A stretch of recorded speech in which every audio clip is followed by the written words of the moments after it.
Welcome to the channel. I'm Tom from Fate Farms PA, and today we're going to do a review on this Can-Am DPS HD9 model.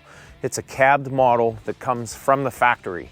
So some of our dilemmas that we had with buying an all-terrain vehicle for the property is we had a Kawasaki T-Rex with an open cab. So, you know, this is Pittsburgh, Pennsylvania. It's 36 degrees here today. I mean, it's a cold climate area for the most part, especially in the fall into the winter time. So our operations is we work year round here. I don't necessarily need AC, you know, it has windows and stuff, so we can keep the cab open to get fresh air, but heat seems to be a necessity. You know, when you're out working for several hours, retrieving firewood or getting fencing repaired because, you know, one of the animals got out or whatnot, it's a good place to get out of the elements and warm up. So some of the reason why I chose this model is because they have this from the factory, where any other manufacturer out there right now does not offer this particular setup. You know, the most comparable thing to this that we could find was Polaris offers the North Star Edition. If anyone knows, you know, it's either all or nothing, and this kind of fits right in between. I didn't want AC because it's just something that's just an extra expense that we didn't need. So this model comes with a cab, a heater installed, no AC. Some of the things that I didn't need in this model, but it's just the way it comes, is as power windows and stuff. But, you know, I'm a big fan of CF Moto stuff. I test drove it multiple times. I almost pulled the trigger on it and upfitted it to have a cab, windows and everything. But after I did some research, another deal breaker for me is CF Moto currently does not offer the turf mode.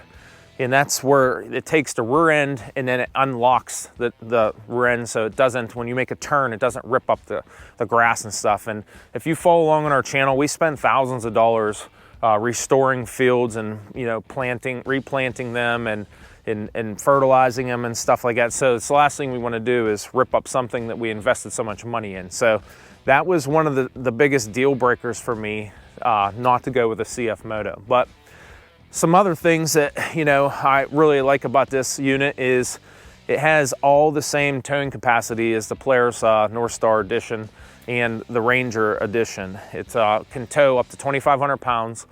It has 1,000 pounds bed capacity for putting, you know, whatever you want in there, firewood, stuff like that. And this is an all glass cab. Anyone that's ever upfitted a side-by-side and put poly windows and doors on it, know once you wipe it one time, it's scratched. So that was another bonus whenever I found this unit. So some of the things I'm gonna do is I'll walk around and I'll, you know, take you through the cab and everything so you guys can see exactly how it looks and stuff, and, you know, you could check it out for yourself. So I'm gonna start inside here since it's cold out. You know, like I said, it's a perfect place to get out of the cold. You can see the wind blowing, but in here it's actually still warm from the machine running. But this is a fuel injected motor, and I'm not into all the fancy stuff. You know, this will never leave our property, so I don't need all that ride command and everything that the North Star offered. So the price point on this was $23,199 is the MSR, so $23,199. And a North Star, I don't think you can even touch one for under $30,000. So it's a big difference. This has a glove box, stuff like that. Keep some stuff in there. And this actually removes if you want to take stuff out of there. But this is, in my opinion, kind of like a hybrid model. It's not real fancy. It's kind of like a work edition if you ask me, with a little bit of performance in it. It's got flip up seats, so you can put stuff underneath there. One underneath here. And then this is that turf mode that we were talking about. So currently it is in park. So when it's in park, it's always in turf mode, so it doesn't slide over the hill. But you press this button here and it locks it and unlocks it. And then if you want four-wheel drive, it locks this. They said never do it in motion. You always have to be at a standstill when you do that. It also has high and low beams on the headlights. We went out a couple times at night, super bright, and this is one of the options that, you know, I really didn't particularly care for. I'd rather have just mechanical windows, but, you know, this has power windows, which is pretty cool for a side-by-side. And you can also operate the passenger side. from the driver's side. Something for in the rainy or snow climate. Has window, and it also has the window washer fluid in the back. I'll show you where you fill that up. In the summertime, whenever you're gonna be like, oh, what are you gonna do to stay cool? This is another bonus. Whenever you can open up the front windshield, and it is, like I said, it's auto glass, so it's definitely scratch resistant, and then you can open it all the way.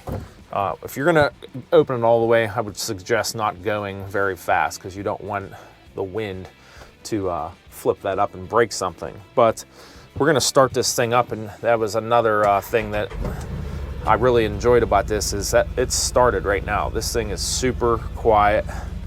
The heater and everything, it's no louder than a regular car or pickup truck. That's on full blast, and it will sweat you out of this cab. It's pretty insane how hot it will get. So we'll get out here and I'll just do a little walk around and show you a few things outside. So that's the flip up windshield from the outside, and then it has the suicide doors on it. Yeah, so you really got to watch this, especially if you're pulling on a trailer, if it's not latched all the way. Guy was telling me some horror stories from the dealership, how some guys didn't shut it all the way and it ripped open. But this has just a shock assisted dump bed. I mean, it's got some good force on it, so you know, you really got to push down on it. This is where the windshield wiper fluid and stuff goes, and you could see we've put this thing to work here already on the property. It's just bad time of year to do videos on equipment because it's so muddy. I just gave it a little bit of washer, but you can still see some dirt and stuff. But this is all hard glass as well. And then it has a 2-inch receiver hitch in the back, so you can pull trailers and stuff. The fuel and everything's on this side. This is a 65 horsepower motor, Rotex motor, and they had an awesome warranty they offered. You can have a total of a 42-month warranty for an extra $725. That was just a no-brainer. And the fuel and everything's on this side. Real easy to get to the oil dipstick. Back here in that corner there is where the cartridge is for the oil, motor oil. And that is where the tranny oil goes in right there. But as far as stability, it's 2 inches, I believe, wider than a Polaris Ranger. So, you know, and this is what I believe, in my opinion, makes this more of like a hybrid work model, is it does not come with a front bumper. You know, we are not gonna be taking this thing like some of these side-by-side guys and mowing things over. That's not what we're purchasing this for. It is equipped with a wiring harness for a winch. Another thing that we don't need, because this is probably never gonna leave the farm property. But I also was a big fan of these grease zerks. That's huge to me, because if you follow our channel, I'm big on maintenance. They have them even on the front suspension here. I believe the gentleman from the dealership said there was a total of 8 of them throughout the whole unit here. But if you guys have any questions, leave a comment down below. Or if you have one and you have some stuff you'd like to share with it, that would be awesome to get some feedback, because you know, I searched low and high for a side-by-side and kind of stumbled across this, and I'm really glad that we made this purchase over, you know, the Polaris, just for the price point. I mean, you know, you're already saving close to $5,000 or $6,000, and it's pretty much everything we're looking for. Well guys, that's a wrap on the video. I hope you liked everything you've seen about this unit, and if you're in the market for one of these units in the Pittsburgh tri-state area, I'd advise you check out Moody Sales up in Mars, PA. They're a small family-ran business, and they were awesome to deal with. And if you end up buying one from them, make sure you take a picture, leave a comment on this video so we can see what you got. It'd be awesome to see, you know, if they could help someone else. They were a huge help to us, and we look forward to doing business with them in the future. So, like always, we appreciate you being here, and we'll catch you on the next one.